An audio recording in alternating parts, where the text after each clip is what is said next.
नमस्कार दोस्तों, अध्ययन अध्यापन की श्रृंखला में गुणवत्तापूर्ण शिक्षण के लिए समर्पित मैं कमलेश सजान आपका मेरे चैनल कमलेश सजान पर हार्दिक स्वागत करता हूं। आज अपन भारतीय संविधान की विकास प्रक्रिया के बारे में अध्ययन करने जा रहे हैं। भारतीय संविधान का विकास कैसे हुआ, इतिहास इस बात का गवाही है कि भारत में आजादी के पश्चात संवैधानिक लोकतंत्र की स्थापना हुई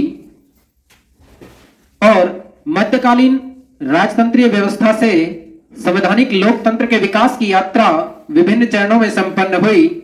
इन चरणों में महत्वपूर्ण घटक ईस्ट इंडिया कंपनी का भारत आगमन था। ब्रिटिश क्राउन ने सन 1600 ईस्वी में एक चार्टर राजपत्र जारी कर ईस्ट इंडिया कंपनी की स्थापना की थी।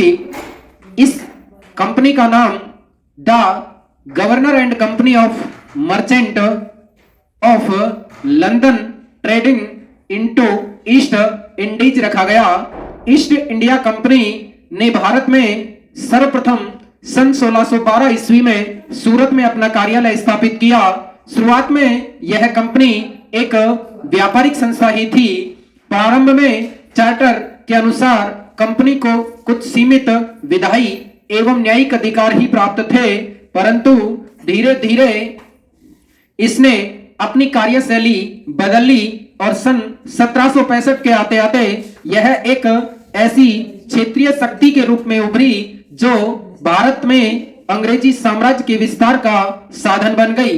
ब्रिटिश शासनकाल को दो भागों में विभक्त किया जा सकता है। नंबर एक, सन 1857 ईस्वी तक का कंपनी का शासन और नंबर दो, सन 1857 से यानी 1857 के बाद से 1947 ईस्वी तक ब्रिटिश ताज का प्रत्यक्ष शासन।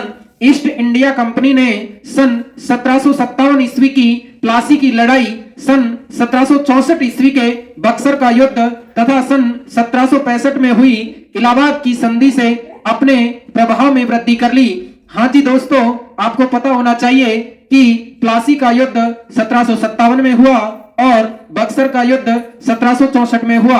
बक्सर के युद्ध के बाद 1765 में ईस्ट इंडिया कंपनी का जो शासन था वो 1765 ईस्वी में इलाहाबाद की संधि से अपने प्रभाव में वृद्धि कर ली।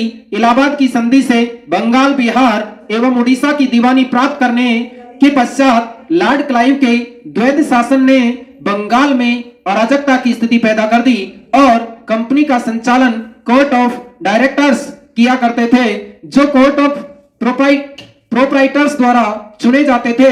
ये प्रोप्राइटर्स कंपनी के हिस्सेदार थे।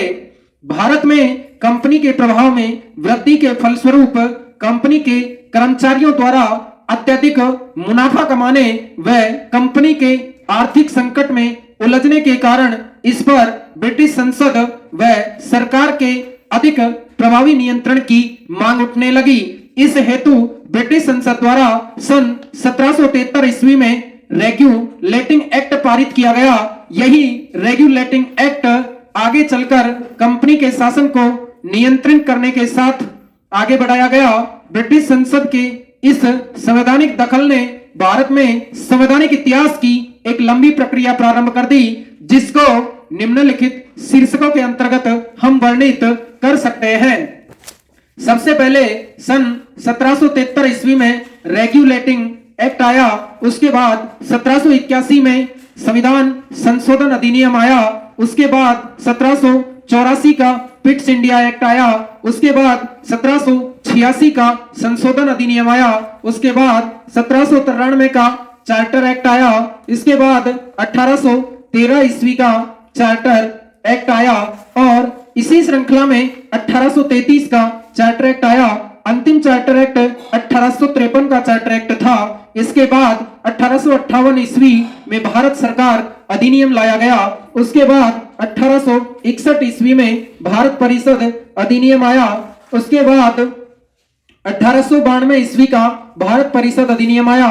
उसके बाद 1909 का भारतीय परिषद अधिनियम अर्थात मार्ले मिंटो सुधार अधिनियम 1909 आया। इसके बाद भारत सरकार अधिनियम 1919 अर्थात मॉन्टेग्यू चेम्सफोर्ड सुधार अधिनियम आया। इसके बाद इतिहास की कुछ श्रृंखला में साइमन कमीशन आया, लेकिन साइमन कमीशन भारत में सफल नहीं हो सका, इसलिए सन 1935 ईस्वी में भारत सरकार अधिनियम लाया गया। भारत सरकार अधिनियम 1935 के बाद भारतीय स्वतंत्रता अधिनियम 1947 आया। इसके बाद संविधान सभा का गठन किया गया, जिस संविधान सभा में कुल 389 सदस्य थे।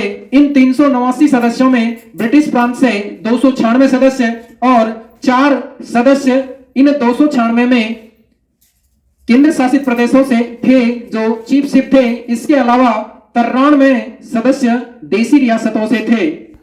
धन्यवाद दोस्तों। इसी के साथ अगली वार्ता अपनी अगली क्लास में होगी। आपका हार्दिक स्वागत करता हूं मेरे चैनल पर।